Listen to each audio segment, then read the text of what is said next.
Welcome to Learning via Online. এবার আমরা big half moon light হাউসের ইউনিট 2টা নিয়ে আলোচনা করব। ওকে, শুরু করছি। It is always lovely on the big half moon in summer, অর্থাৎ বিগ হাফ মুনে গ্রীষ্মকাল সবসময় সুন্দর।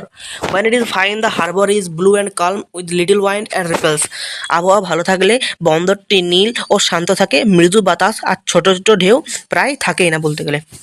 Every summer we had some hobby, প্রত্যেক গ্রীষ্মে আমাদের কিছু শখ থাকে, হবি থাকে। The last summer before Dick and Mimi came we are crazy about kites, অর্থাৎ গত গ্রীষ্মে ডিক আর মিমি আসার আগে আমরা ঘুড়ি নিয়ে মেতে উঠলাম।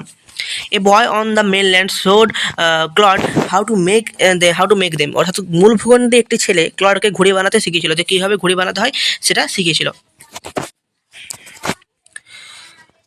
Back on the island we made plenty of kites, এবং দ্বীপে ফিরে এসে আমরা অনেক ঘুড়ি বানিয়েছিলাম, প্লেন্টি অফ কাইটস, অনেক ঘুড়ি বানিয়েছিলাম। Claude would go around to the other side of the island and we would play shipwrecked mariners signalling to each other with kites.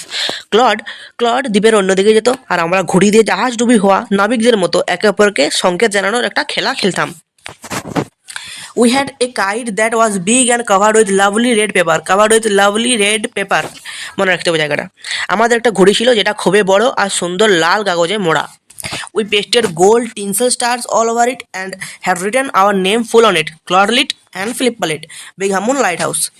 অর্থাৎ এটা সারা গায়ে আমরা সোনালি তারার আকৃতি যে চুমকিগুলো পাওয়া যায় সেগুলো তারা চিঠি দিয়েছিল বা সেটে দিয়েছিল, এবং তাদের ওগুলোতে তাদের পুরো নাম লেখা ছিল, অর্থাৎ আমাদের পুরো নাম লেখা ছিল ক্লডলিট এবং ফিলিপ্পালেট, বিগ হামুন লাইট হাউস বা বিগ হামুন বাতিঘর লেখা ছিল ওটার উপরে, যেগুলো ওই সোনালি রঙের যেগুলো সেটে দিয়েছিল ঘড়িটার উপরে। ঠিক আছে, এই জায়গাটা মনে রাখতে হবে। এবং যেটা আমরা ফিলিপ্পালিটের নামটা পেলাম, ক্লডলিটের সাথে যেটা আমাদের ইউনিট পাইনি নামটা, আমরা যেটা বলেছিলাম নামটা পাবো, যেটা আমাদের মেন ক্যারেক্টার সেটা হচ্ছে ফিলিপ্পালেট, যিনি গল্পটা পুরো বলছে। ওকে, বোঝা গেল। এই জায়গা থেকে কোশ্চেন অনেক কিছু আছে, যেটা আমি তোমাদেরকে আগে বলে দিলাম যে এই জায়গাটা তো আসবে যে কিসের শখ ছিল ঘড়ি, তারপরে এখানে কি সিটি ছিল লাভলি রেড পেপার, তারপরে টিনসেল স্টার দিয়েছিল, তারপরে কি লেখা ছিল ক্লডলিট and ফিলিপ্পালিট big Hamun light house. অর্থাৎ এখান থেকে এতটা লিখতে হবে, যদি প্রশ্ন পড়ে যে কি লেখা ছিল তাহলে এখান থেকে এতটা লিখতে হবে। রাইট, চলে যাচ্ছে নেক্সট পেজে। তারপরে কি বলছে, one day there was a grand wind for kite flying, অর্থাৎ একদিন ঘুড়ি ওড়ানোর জন্য উপযোগী চমৎকার একটা হাওয়া বইছিল, অর্থাৎ একটি উপযোগী হাওয়া দিচ্ছিল। I am not sure how it happened, but as I was bringing the kite from the house, I tripped and fell over the rocks. অর্থাৎ এর মানে কি আমি ঠিক বুঝতে পারলাম না যে কী করে এটা ঘটলো, কিন্তু বাড়ি থেকে ঘুড়িটা নিয়ে আসার সময় আমি হোঁচট খেলাম এবং হোঁচট খেয়ে পাথরের উপর পড়ে গেলাম। ঠিক আছে, এটা কে বলছে? ফিলিপ্পালিট।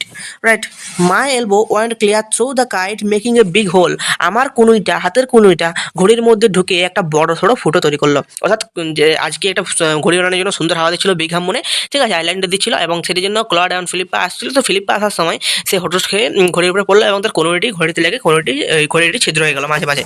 রাইট, ওকে, তারপর কি বলছে, we had to hurry to fix the kite if you wanted to send it up before the wind fell, অর্থাৎ আমাদের খুব তাড়া ছিল ঘড়িটা ঠিক করার, যাতে আমরা বাতাসে কমে যাওয়ার আগে বা বাতাস শেষ হয়ে যাওয়ার আগে ঘড়িটা ওড়াতে পারি, অর্থাৎ বাতাস কমে যাওয়ার আগে যাতে তারা ঘড়িটা ওড়াতে পারে, এটা তাদের খুব তাড়া ছিল। We রাশড into the light house to get some paper, অর্থাৎ আমরা দৌড়ে গেলাম লাইট হাউসের দিকে বা বাতি ঘরের দিকে কিছু পেপার আনতে, যাতে সেই ফটোটিতে মানে যদি সেই ছেদাটিতে বা ছিদ্রটিতে জয়েন করা যায়। We knew there was no more red paper, আমরা জানতাম যে সেখানে আর কোনো লাল কাগজ নেই। We took the first thing that came handy, অর্থাৎ আমাদের হাতে কাজের, মানে আমাদের হাতে যেটা প্রথমে এলো আমরা সেটা নিলাম। ঠিক আছে, and old letter on the bookcase in the sitting room, sitting রুমে বসার ঘরে বইয়ের তাকে পড়ে থাকা একটি পুরনো চিঠি, এই চিঠির পেছনে অনেক রহস্য লুকিয়ে আছে, তারপরে জানতে পারবো আমরা। We patch the kite up with letter, অর্থাৎ আমরা চিঠিটা দিয়ে ঘড়ি দুদিকটা প্যাচ করে দিলাম, sheet on each side and dried it by the fire, অর্থাৎ আমরা ঘড়িটা দুদিকটা ওই লেটারটা দিয়ে চিটিয়ে দিলাম, ঠিক আছে, বা সাজিয়ে দিলাম দুটো, এবং আগুন জ্বালিয়ে দিলাম শুকানোর জন্য। We started out and upward the kite like a bird, অর্থাৎ আমরা শুরু করে দিলাম আর ঘড়িটা পাখির মতো উড়ে গেল। তাহলে ঘড়িটাকে তারা দুদিকটা ওই পেপারটা ওই ওল্ড লেটারটা দিয়ে ছিটিয়ে দিল এবং সেটিকে হাওয়াতে উড়িয়ে দিল, এবং ঘড়িটি পাখির মতো উড়ে গেল, আকাশে উঠে গেল। The wind was glorious and it sold, অর্থাৎ বাতাসটি ছিল চমৎকার বা চমৎকার বাতাস বইছিল, আর একটা এটা অনেক মানে ঘড়িটা অনেক উঁচুতে ভাসছিল। All it one snap and there was Claude standing with a bit of cord in his hand looking foolish. Our kite had sailed away over to the mainland. অর্থাৎ মানে এটা কি, এখানে বলছে all it was snap, all at one snap and there was Claude standing with a bit cord in his hand. অর্থাৎ হঠাৎ হঠাৎ পটাং, হঠাৎ পটল বা স্ন্যাপ পটাং হয়ে গেল হঠাৎ। আর ক্লড বোকার মতো এক টুকরো সুতো হাত দাঁড়িয়ে রয়েছে। অর্থাৎ ক্লড বোকার মতো এক টুকরো, অর্থাৎ ঘড়িটা কী করছে, কারণবশত ছিঁড়ে গেল, হঠাৎ পটাং ছিঁড়ে গেল, এবং সেদিকে কিছু না করে ক্লড বোকার মতো একটা লেলার মতো করে সুতো হাতে দাঁড়িয়ে রয়েছে। Okay, our kite had sailed away over to the mainland. আমাদের ঘড়িটা ভেসে চলে গেল বা উড়ে চলে গেল মূল ভূখণ্ডের দিকে, মেনল্যান্ডের দিকে উড়ে চলে গেল ওই হাওয়াতে, তেজ হাওয়াতে। এটি ছিল ইউনিট 2।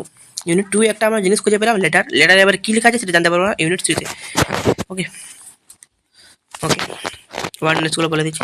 একটা আছে tinsel, strips of shiny material used for decoration. এক ধরনের রাংতা বা চুমকি যেগুলো ডেকোরেশনের জন্য সাজানো হয়। এবার হচ্ছে কম্প্রিহেনশন এক্সারসাইজ, এগুলো আমরা এই ইউনিট 2 এর পার্ট 2-তে যেটা হবে, এই ইউনিট 2 এর কম্প্রিহেনশন এক্সারসাইজগুলো আলোচনা করবো নেক্সট ভিডিওতে। তো আজকের ভিডিও এখানে রাখছি, রাইট।